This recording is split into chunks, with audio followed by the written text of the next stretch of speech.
Hello friend, the next topic of our DBMS is ER model, that is entity relationship model. So in this video I am going to discuss what is ER model and what is the purpose of ER model. So ER model is that pictorial representation of the database showing the entity types and their relationship. So ER model क्या होता है कि database को बनाना है.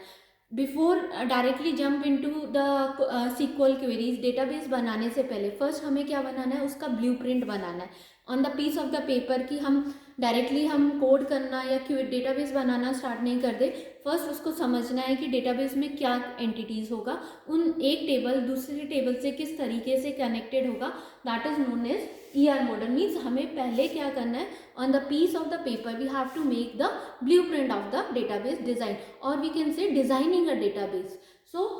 Or we can say that is diagrammatically way of representing the representing a database, or we can say designing a database. और हम इसको ये बोल सकते हैं डिजाइनिंग डेटाबेस को बनाना.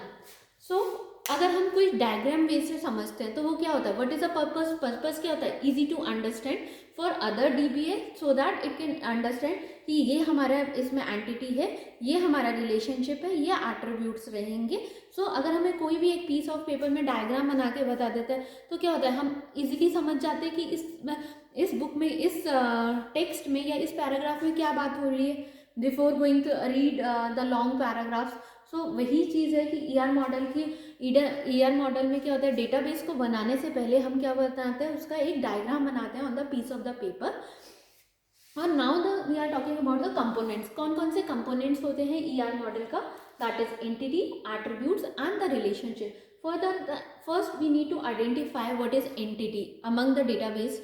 अगर डेटाबेस बना रहे हैं तो एंटिटी क्या होगा, attributes we can say characteristics, और कैरेक्टरिस्टिक्स बोल सकते हैं कैरेक्टरिस्टिक्स, और हम प्रॉपर्टीज बोल सकते हैं प्रॉपर्टीज. और रिलेशनशिप मीन्स टू और मोर एंटिटीज के बीच में क्या रिलेशनशिप है. सपोज एग्जाम्पल मैंने लिया teacher student. Okay, so teacher and the student क्या हो गया, दो एंटिटी हो गया. अब इन दोनों के बीच में क्या है, रिलेशनशिप क्या है, टीचर टीच करता है स्टूडेंट को. एंटिटी क्या हो गया, one entity is teacher and the second entity set is student.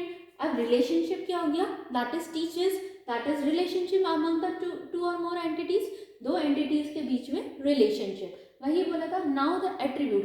अब टीचर का क्या होता है, टीचर की कुछ आईडी होती है, टीचर का नेम होगा, उसकी कुछ एज होगी, ये क्या हो गए, उसके एट्रीब्यूट्स हो गए.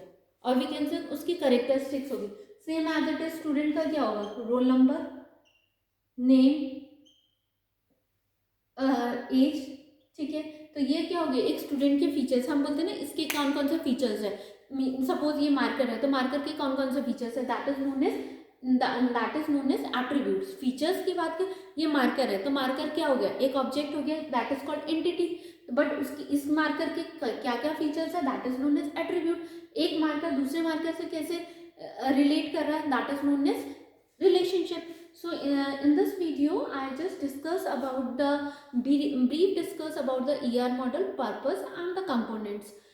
In the next video I am going to discuss each component one by one, their types and all, like strong entity is further divided into the strong entity that is further divided into strong and weak, and same as it is attribute is also of different type, like simple attribute, single value, simple attribute, composite, single value, and same as it is like this. I am going to discuss each component in the next upcoming video one by one. Hope you understand my video. Please share and subscribe my channel. Thank you.